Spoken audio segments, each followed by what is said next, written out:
एक ऐसा रहस्यमय कुंड जिसमें लोहा गलने लगता है। ऐसी मान्यता है कि महाभारत युद्ध के बाद पांडवों ने अपने सभी हथियार इस कुंड में डाल दिए थे और देखते ही देखते सभी हथियार इस पानी में गल गए थे। कि तीर्थों में भ्रमण करते करते करते पांडु कालांतर में आते होते लोहारगल आए हैं।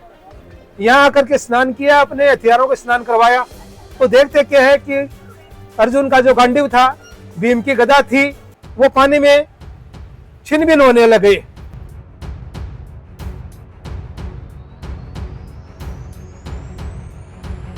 राजस्थान के झुंझुनू जिले में उदयपुर वाटी के पास अरावली पर्वतमाला की घाटी में बना एक ऐसा प्राचीन तीर्थ स्थल जिसे लोहागल धाम कहा जाता है। यहाँ का सूर्य कुंड और एक रहस्यमय गोमुख विशेष प्रसिद्ध है। महाभारत कालीन मान्यताओं के अनुसार यहाँ के कुंड में स्नान करने से पांडवों के हथियार गल गए थे, जिससे उन्हें पापों से मुक्ति मिली। इसे लोहा गलने का स्थान भी माना जाता है। मान्यता है कि भगवान परशुराम जी ने भी यहाँ पश्चाताप के लिए यज्ञ किया था।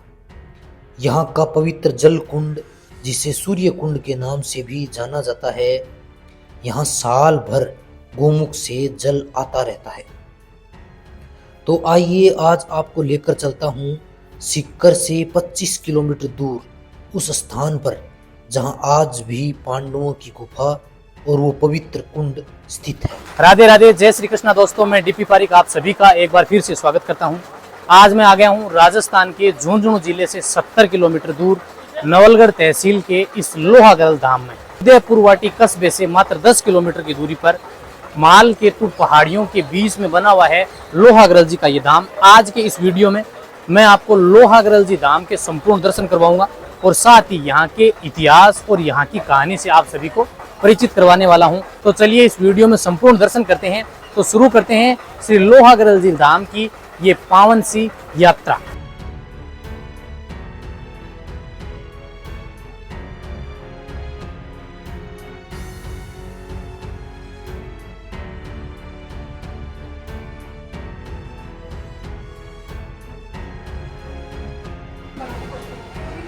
जय बाबा मालखेत, श्री मालखेत मंदिर प्रवेश द्वार। यानी अगर आप मालखेत जी के मंदिर जाना चाहते हैं तो आपको लगभग 400 सीढ़ियाँ चढ़ के और इस पहाड़ी रास्ते से ऊपर की ओर जाना पड़ेगा। इसमें आप ऊपर की ओर देख रहे हैं, ऊपर मंदिर है, ये रास्ता जाएगा। तो सबसे पहले तो अपने चलते हैं लोहागल जी धाम में और फिर अपने चलेंगे ऊपर की ओर। तो पहले नीचे दर्शन करेंगे अपने, फिर चलेंगे। तो यहाँ दो रास्ते हैं। एक रास्ता जो इस ओर जाता है, ये वाला रास्ता है, इस ओर लोहागल जी का धाम है। लोहागल जी का कुंड जो है वो इस ओर बना हुआ है। लोहागल जी का धाम जो है वो लगभग 1050 फीट हाइट की पहाड़ी की तलहटी के अंदर बना हुआ है।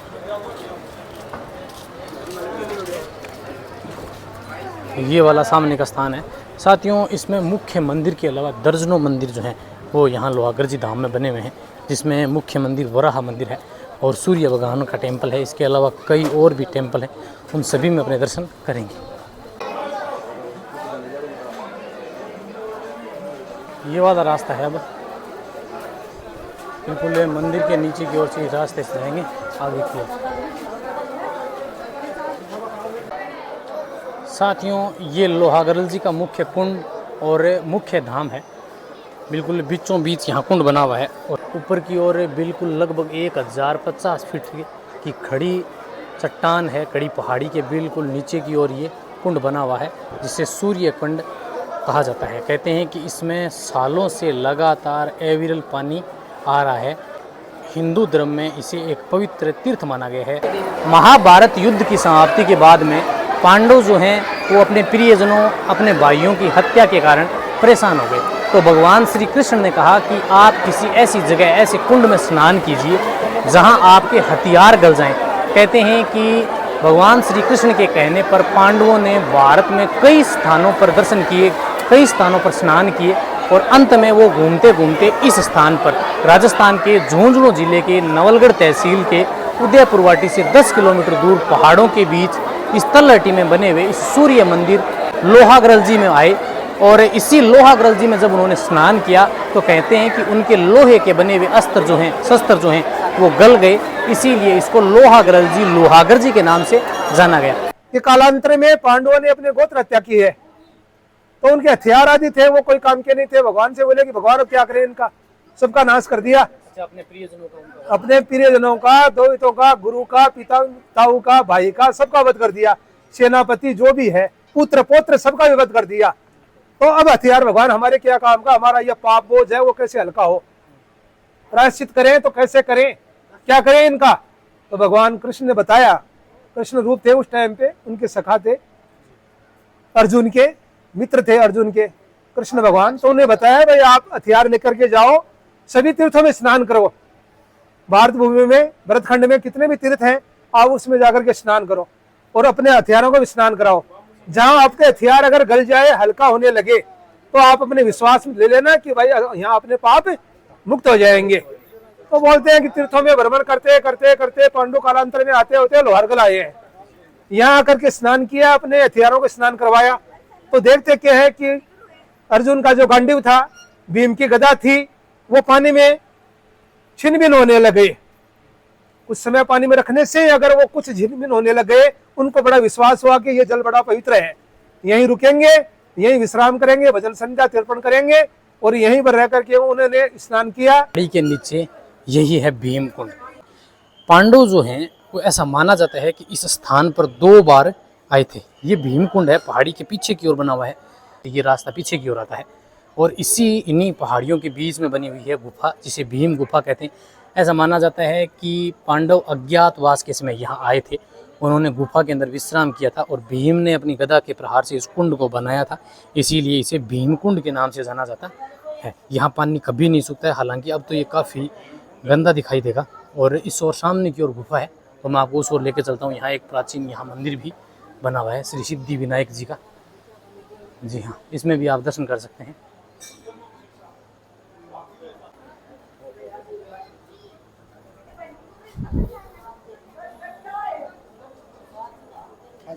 भीम कुंड के पीछे की ओर यहाँ मंदिर बना हुआ है श्री गुप्तेश्वर महादेव का, और यही है वो भीम गुफा।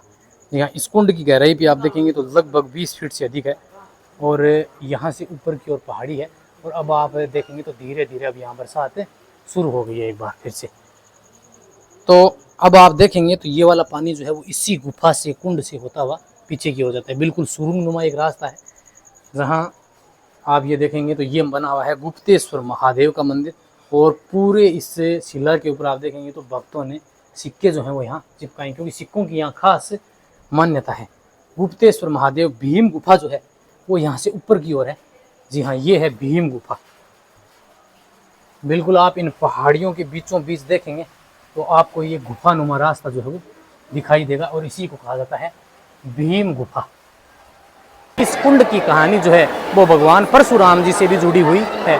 कहते हैं कि भगवान विष्णु के 7वें अंश अवतार परशुराम जी ने क्षत्रियों का संहार किया, लेकिन जब उनका मन शांत हुआ, उनको इस बात का पछतावा हुआ, और फिर जब उन्होंने कई सालों तक तपस्या की, तो अंतिम समय में इसी कुंड में आकर स्नान किया और अपने पाप कार्यों से मुक्त हुए। कि ये परशुराम जी भगवान का अवतार हुए हैं।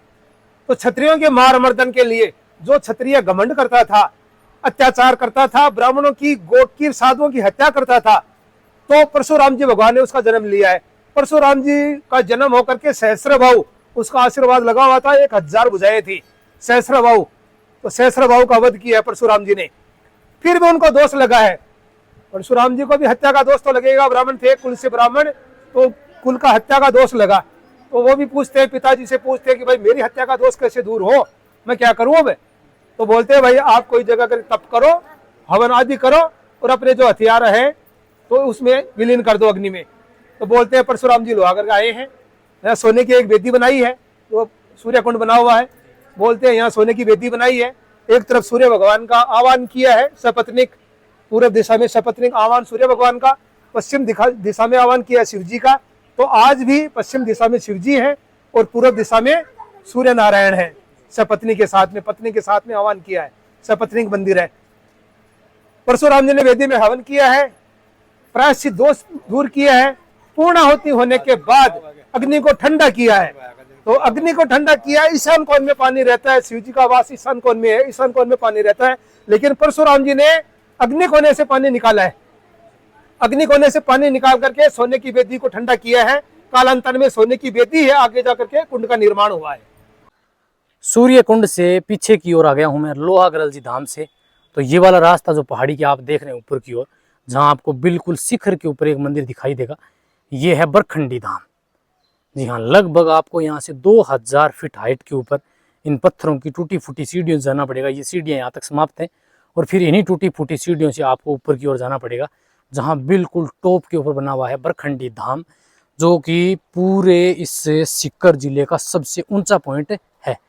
लोहागरल धाम में मैं पीछे की ओर आ गया हूँ। अब आप यहाँ देखेंगे तो यहाँ बहुत सारे प्राचीन आवास बने हुए हैं। जैसे ये पीछे की ओर जो प्राचीन महल आप देख रहे हैं, यहाँ एक कुंड सा बना हुआ है जो कि प्राचीन बावड़ी टाइप का लग रहा है, अंडरग्राउंड है। अब तो यहाँ बहुत गंदगी है। इसके अलावा यहाँ पर कुछ बावड़ियाँ भी बनी हुई हैं। एक यहाँ पर चेतन दास जी द्वारा बनवाई गई काफ़ी प्राचीन बावड़ी है, उसको भी अपने देखेंगे।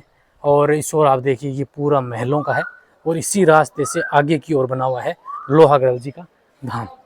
तो मैं इस रास्ते से आपको आगे की ओर लेके चलता हूँ और थोड़ा सा इसी रास्ते में आगे की ओर बना हुआ है। लोहागरल जी का अचार काफ़ी फेमस है। आप यहाँ आते हैं तो अचार जरूर लेके जाएं। आपको कई वैरायटीज़ के अचार जो है वो यहाँ देखने को